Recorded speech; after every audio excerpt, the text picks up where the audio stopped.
Okay, I'm Reverend Gilbert H. Caldwell, retired United Methodist minister, active in the civil rights movement, having met Martin Luther King some 61 years ago at Boston University School of Theology. We met there, and because of that first meeting, then I became involved in all of the major national events. I've pastored churches, predominantly black and predominantly white churches, from Boston to Denver. I'm, of course, the proud father of two sons. My wife and I have been married for 61 years, and we have one granddaughter, Dale's daughter, Ashley. And I'm Dr. Dale Caldwell, proud to be here with my dad and my mom, who was a school teacher for 50 years. My daughter's 14, and I have a brother in Maryland who's an engineer. I'm the executive director of the Rothman Institute for Innovation and Entrepreneurship at Fairleigh Dickinson University. In addition, I founded a 501c3 nonprofit called the Dale Caldwell Foundation, focused on reducing involuntary poverty throughout the world. Well, I, of course, in some ways, I, of course, am a Southerner, born in Greensboro, North Carolina in 1933. And growing up in that environment, of course, obviously rigid racial segregation. But I had a mother who was more of an activist than my father was, and she felt that breaking down barriers was important. And so that sort of precipitated my involvement. She suggested, and I agreed, that we ought sort of push some of the institutions in North Carolina where I was living. And so we pushed even the Methodist Church, and I, in fact, applied for divinity school at Duke Divinity School and was rejected because of my race. And there was a Methodist camp, it's still there, called Lake Junaluska, and I was discriminated. I could not use the swimming facilities. So I think really growing up in a segregated environment made me want to resist and push. And I guess out of that, the rest is history in terms of my involvement in civil rights, my pushing the United Methodist Church in terms of its negativity, in terms of the practice of homosexuality. We're wrestling with that right now. And so I've been an activist. And I guess the final thing I would say is that I've discovered that not only being an activist for racial causes, but being an ally, an activist, an ally for other causes has meant much to me, particularly in my retirement years. In addition, I'd add, as some saw, my dad and mom were part of a CBS story that went viral, where some fifth grade students heard that on their honeymoon they were discriminated against, weren't allowed to stay at a lodge in the Poconos, and had to find a hunting lodge to live on their honeymoon. And as you've said often, that helped to really spur this idea of because you came to the North thinking the North was so much better than the South, and so I think that probably helped you kind of say, I've got to make this my life's mission to make a difference and to help other people not to survive. I guess I should have known that because, of course, one of the other things, my first experience with New Jersey was when I came to New Jersey, going up south to work in the summers in Atlantic City. And again, I thought I was coming to an unsegregated place, but the experience that I had for 2 summers was that I was working in hotels where I could not be a guest, and in fact, working in restaurants where I could not be served as a customer. So in fact, I came to New Jersey and discovered that segregation was not just a deep Southern thing, it unfortunately was a national kind of thing.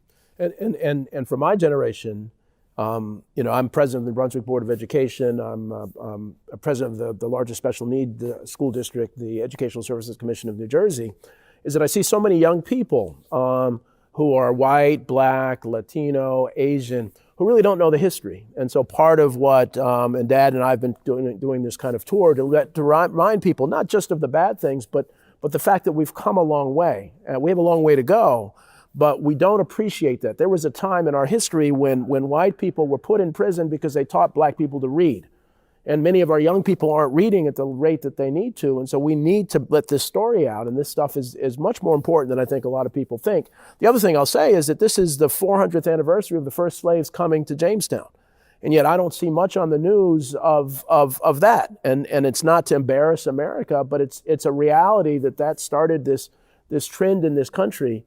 And this history is important. Well, I'll say before Dad, on the back of my card, I have a picture of Dad, Ralph Abernathy, who was Dr. King's right-hand man, and Dr. King at a press conference. This is for my nonprofit. And one of the reasons I do that is young people, when you talk to them, think Dr. King could have had breakfast with George Washington. They have no context that this is Dr. King was alive when I was alive and when Dad. So, Dad, what do you think? Yeah, well, I think, that's, I think, one of the contradictions of our great land. I mean, with all of the significant things we've done, that there's the inability to acknowledge the contradictions. Growing up in the South, my wife and I attended segregated schools, and saying the Pledge of Allegiance, we ended always with liberty and justice for all. And that was a contradiction.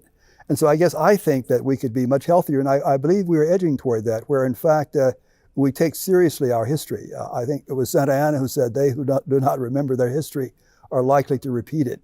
And I believe we're beginning to recognize, because I think that other people are hurting for reasons other than race, and therefore trying to see from whence comes this. And so I think that's important. Yeah, Martin Luther King was, of course, significant, and of course people ask, why did he become the figure that he became? Of course, as I indicate, I met him some 61 years ago. One of the things that really impressed me about him was that even though he was just a magnificent person at platforms, as a preacher, as a speaker, in one-to-one relationships, there was a kind of humanness, almost a kind of humility that was important. I sometimes say that some leaders are so impressed with their own charisma that they must show it wherever they are. And that was not true for him. And so I think that was one of the things. I think that there was a love of the country. And I think he of course, believed in the documents of freedom and lifted them up and attempted to push this nation to become what it has not yet become. And I think there is appreciation for that, and I believe there's a growing appreciation. And I guess the other thing I would say is that in his protest, there was clearly a commitment to nonviolence, not only in terms of physical action, but nonverbal in terms of violence. We were talking earlier about how in social media, how negative sometimes things can be. And there's something about nonviolence that is important in terms of dealing with persons with whom you disagree, protest. And I think that was at the essence of, he of course founded the Southern Christian Leadership Conference, and that was what they were about, what we were about. And I would just add that in my work at Fairleigh Dickinson, we're working with entrepreneurs and really advancing something I call the E-mindset, or entrepreneurial mindset. And you realize that mindset is what counts. And so there's an incremental mindset where people say it's risky to change, and the entrepreneurial mindset says it's risky not to change. And Dr. King, really got this country to look at this idea that non-changing is risky for the life and survival of this country, and that we had to change. And so that mindset that he led, and the other thing I say is that people don't give many of the women of the civil rights movement credit, that the bus boycott and others wouldn't have happened without the incredible work of women throughout the movement. And so the Rosa Parks was one name, but there were thousands of names. And so it really, Dr. King was the figurehead, but it really was changing the mindset of the country in a way that has transformed it in many ways. Yes, that's writ large, freedom of speech, freedom of protest, freedom of assembly. And that's the essence of democracy. And it is amazing how important, how people do not speak up. There's this often quoted phrase, I think it was a German who was active first as a Nazi fighter in the First World War, but became a minister. But we know those words. He says, when they came for the Jews, the trade unionists, and the Catholics, I did not speak up because I was not one of them. But when they came for me, there was no one left to speak up. And I think that there is a recognition that the hurtings of some people have a way of sort of ending up hurting us. And therefore it's important for us. Martin King had that great phrase, injustice anywhere is a threat to justice everywhere. And I think that's clearly is important in terms of protest. And I'll add one of the things, again, people forget that Dr. King was as focused on human rights as he was on economic rights. The March in Washington was the March for Freedom and Jobs, the Poor People's Campaign. And so one of the reasons that I'm at this Entrepreneurial Institute at Fairleigh Dickinson is to really help to take some of the economic rights through entrepreneurship. And one of the things that we learned in business and in this is the idea of empathy, of really understanding other people's feelings. And so I talk about this thing called ineffective empathy, which is understanding other people's feelings, but putting solutions that are beneficial to you, not them, as opposed to effective empathy, where you understand other people's needs and you put in solutions that are beneficial to them. this country has come a long way, but we're in this ineffective empathy where we understand they're poor people, we understand there's racism, but our solutions are beneficial to the people in power, not to really making social change. So the next generation is to kind of take it to the next level, to say that we need to provide solutions that are beneficial to the people that are hurting. And I would add to that, when one talks about empathy, and I think that's one of the things about Asbury Park, and I'm pleased that Madison Marquette is involved in it. And we've got to work at it, but because of the size, geographical size of Asbury Park, and because of its small population, we have an opportunity to really work at empathizing, if you would, because we're so close to each other. And I have wanted to suggest that even when we differ in this community, we must do it agreeably, because we're going to run into each other. And that though we may differ with each other on one point, we've got to be allies on another. And I guess I'm very pleased that Madison Marquette is doing what it's doing. I was interested as I sort of asked about its mission. This whole idea of place, et cetera, is very important. And I see this as an important kind of entity within the life of Asbury Park. Well, one of the things, so I wrote this book called Intelligent Influence, and we're all products of our influence. And that one of the things that we remember is that actually the research shows that our favorite music is the music we heard between ages 13 and 24. Doesn't mean we don't like other stuff, but that's the music when we first fell in love. And what people don't realize is that our music is very different. So depending on your generation, depending on when you grew up, depending on who you listen to. And so when we talk and really want to stand up, it's important for us to understand that we're talking to people whose music is very different. And it's almost as if we're trying to convince people, some people whose music may be racism, to say automatically, well, my music is better than your music.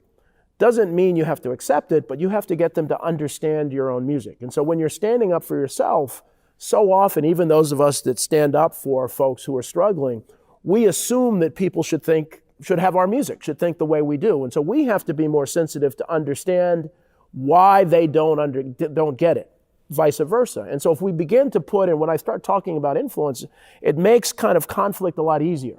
Because it's not that I dislike you, it's that my influences are different than your influences. Let's come together to figure out how do we compromise. So I think there's an opportunity to stand up in ways that we haven't been able to stand up if we really think of things in that context. I think of two things. Of course, many of us know the name of Jesse Jackson. And one of the things that he did early in his life was, of course, to visit so-called projects, poor communities, and working with youth who had a sense of nobodiness. And he had the chant, having them repeat, I am somebody. I may be poor. My housing may not be good. I may be black. I may be Latino, or I may be something else, but I am somebody. And I think that was important. And the other thing, there's this wonderful phrase, I want to be me without making it difficult for you to be you. And I think discovering what it means to be who I am without feeling that it's necessary to be anti someone else is so important. And for me, that's what community is all about. And of course, this is again my hope for Asbury Park, because it just seems to me that we have some opportunities here because of what we see as deficits. Our deficits are really our strengths, if in fact we could work on that. Whatever disagreements we're having right now or beyond, I think can be worked out. I guess I want Asbury Park to break some new ground so that when historians write of this era, they'll be writing about, of course, Madison Marquette, and other entities in this community, but simply to say that Asbury Park was a community, a small community by the sea that did things differently, that dared to be different. And what a difference that made. It made a difference not only for Asbury Park in New Jersey, but in fact the nation needed a city like that was willing to sort of break through boundaries. And I think that's so important.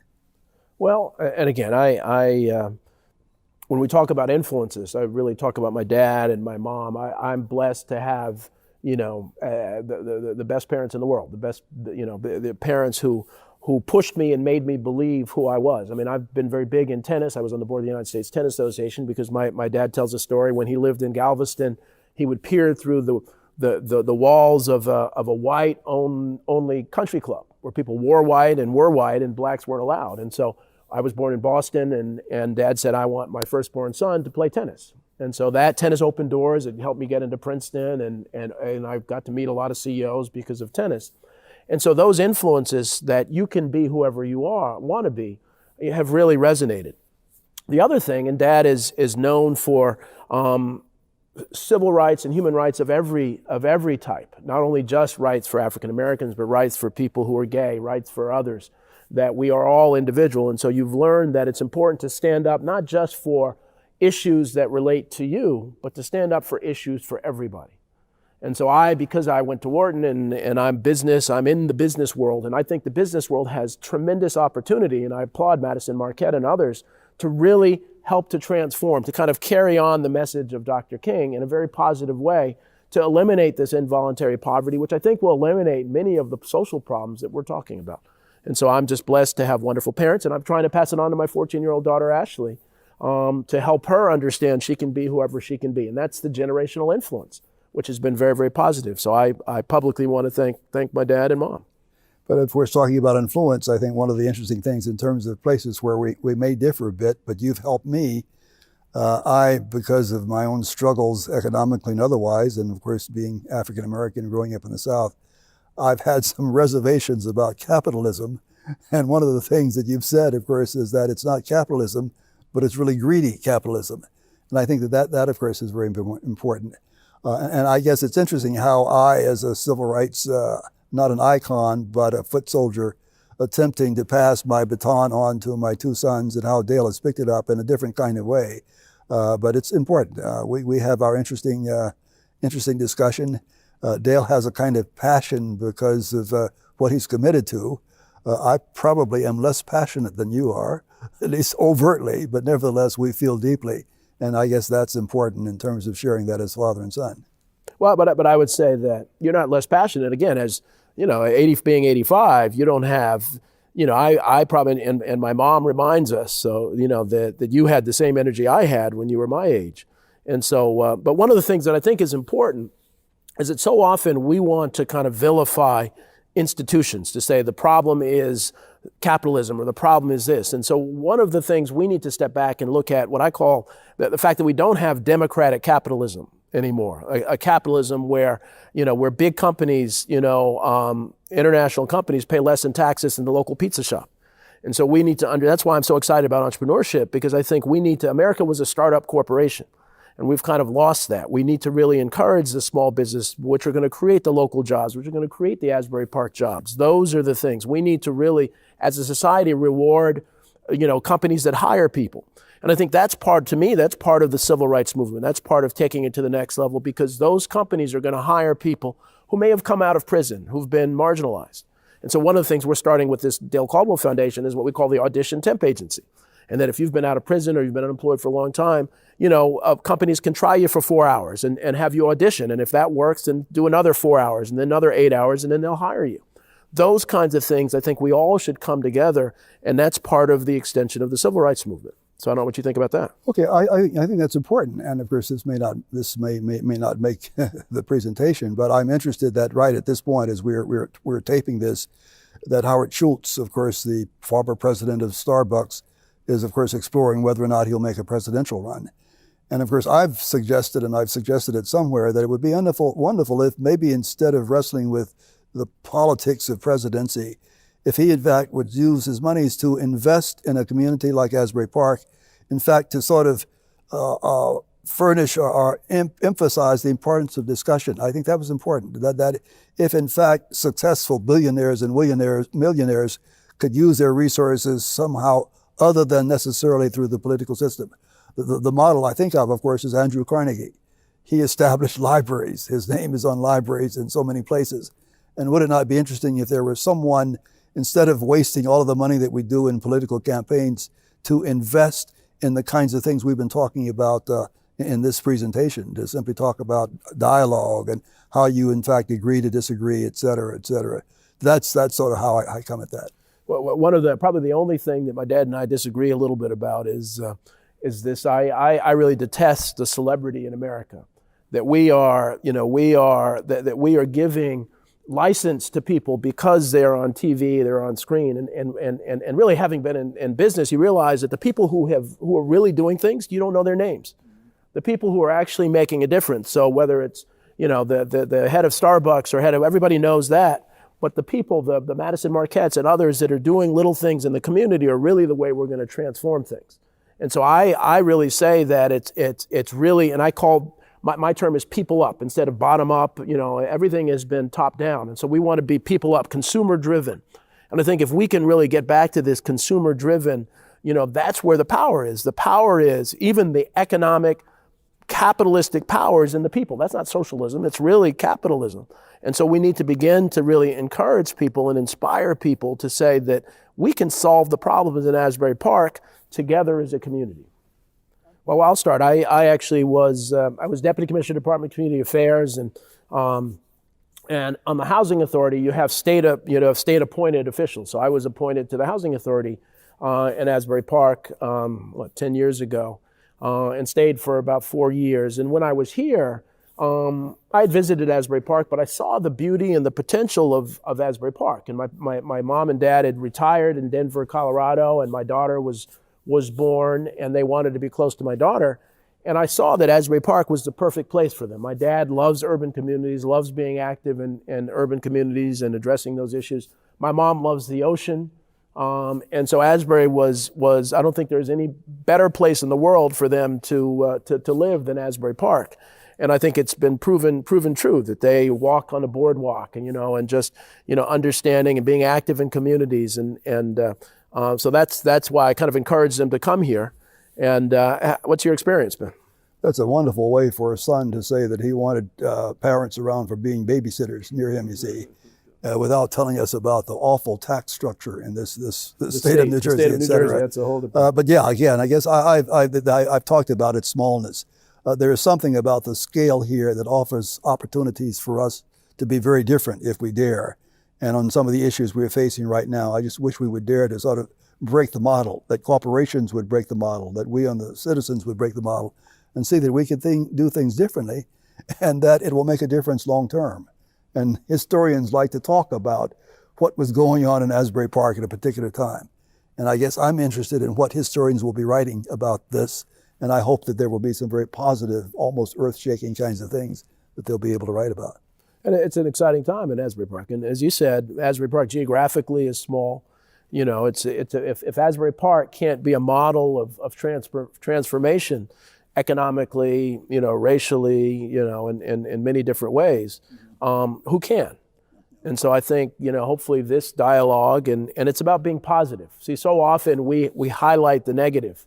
So often we harbor on what's wrong instead of really saying, what is our vision for the future? Where do we see Asbury Park should be? What should, in 10 years, what do we want our kids to experience when they come to Asbury Park? And I think that's and again, I give credit to Madison Marquette is trying to think about that every day.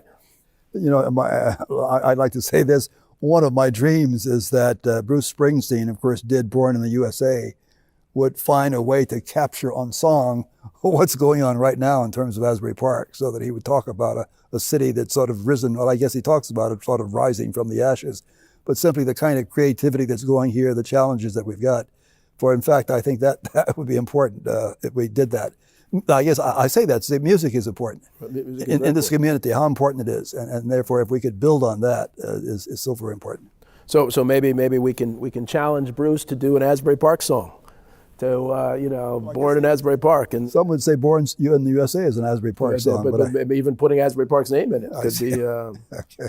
Well, I guess I've tried to, what's that? Is it a song? People don't know it. What is it? You've got to accentuate the positive, eliminate the negative, and don't mess with Mr. In Between. Have you heard that song, Dale? Yeah. Oh, you've heard it, because most people have never heard of it. It's so old, I guess. But I guess I believe in that. And of course, I've got a number of kinds of things that almost have become mantra for me. I suggest, for instance, that if you are standing up on the inside, no matter how many times you get knocked down, you can bounce back up. And I guess I say that out of my own experience. I say that on my experience racially. I say it in terms of physically, in terms of I've got some disabilities now in my old age. And I simply remind myself that no matter how many times you're knocked down for all kinds of reasons, that be sure that you're standing up on the inside, which I think for me means, out of my own faith perspective, the sacredness of each person, regardless of one's faith, that there is something special about each of us. And don't let anybody take your that away. I mean, of course, thinking of Aretha Franklin, R-E-S-P-E-C-T. Respect for others, but respect for self is, I think, so important. And I guess that to me, that's sort of the framework for, and of course, obviously my Christian faith, being rooted, thinking of myself as a follower of Jesus, who therefore I think had a kind of positive spirit about him. That sort of nurtures my positive spirit in attempting to keep that alive. And I would say, again, being involved with school boards, that I'm very hopeful for the youth. I think young people have a resilience that in places like Asbury Park, which because they have to deal with so much and they know so much because of the internet and other things, I think that's very positive. One of the things that I've discovered, and I coined a term called urban traumatic stress disorder, that many urban students are dealing with almost PTSD symptoms because they deal with trauma at home and then go to a nice school and then go back to it. And so the beauty is, one of the things that can actually solve that, and looking at neuroscience, is something called mindfulness. Actually taking 5-10 minutes to spend time with themselves. And when I've done this, and I was running a school in Trenton and others, that it actually can really help kids take their many talents and begin to focus them. So I'm very hopeful that if we can really, if the adults can get out of the way and really support and positively influence young people in urban, suburban, rural areas, that our young people, because they know and care in ways that I think my generation didn't, can really help to take this world to the next step. And that CBS video, that CBS News piece on you and Mom and the fifth graders really proved that the future is in good hands. Young people genuinely care and are willing to make a difference in righting a wrong. Mention your safety net trampoline idea. Well, one of the things too is, and again, so much of it is influence and mindset, is that we in this country, we actually suffer from this myth of the self-made person, this idea that someone pulls themselves up by their own bootstraps by themselves. Nobody's ever done it alone. And we have to move away from that to realize that everybody who's successful in any way has had some people behind them and supporting them. We also have to get away from this idea of this idea called the safety net, that it's enough to kind of keep people, and it's important to feed people and keep them from being homeless. Instead, we need to look at the safety trampoline, this idea that we have to help people bounce back up into society. It's not enough just to kind of do a safety net, because oftentimes the safety net catches people and keeps them down. And so when we start to really think about how do we transform this country, it's really about the safety trampoline. And as I said, I really don't, I think we shouldn't have involuntary poverty in America, because if you're wealthy and people who were poor have money, then everybody becomes wealthier. So it's just good business for this country to really focus on this safety trampoline and kind of pulling people out of poverty, and by creating jobs. And really it's about creating jobs. And I think that's the next generation of this civil rights movement, is to really focus on jobs. And Dr. King knew it. Dr. King talked about jobs way back in the day. We don't pay enough attention to that. Yeah, as you said earlier. But we need to focus on that. Yeah, the whole, as you say, the name for the March in Washington, for jobs and freedom. Jobs and freedom. It was jobs. He knew the answer was jobs. Sure. And we seem to have forgotten that. Well, one, again, it's just an honor to share the screen with my dad. I think I'm very hopeful. I think we're in a wonderful time. It's a wonderful time to be alive, and largely because I'm standing on the shoulders of my dad and other foot soldiers who've made a difference. But it's important for us to pay attention, and I'm hoping this video and other things will get people to really realize that the solution is them. It's not looking at somebody else. It's not looking at a leader. It's really about us getting involved on a daily basis to really try to transform this country so it can be all that it can be. I guess, yeah, I of course, I use frequently as a way of attempting to get people to be responsible is, of course, to quote Pogo, we have met the enemy and the enemy is us. But I think also in terms of what you're saying is that in addition to being the enemy, we are also the possibility. And therefore we have met the possibility and the possibility is us. And I guess for me, that's important.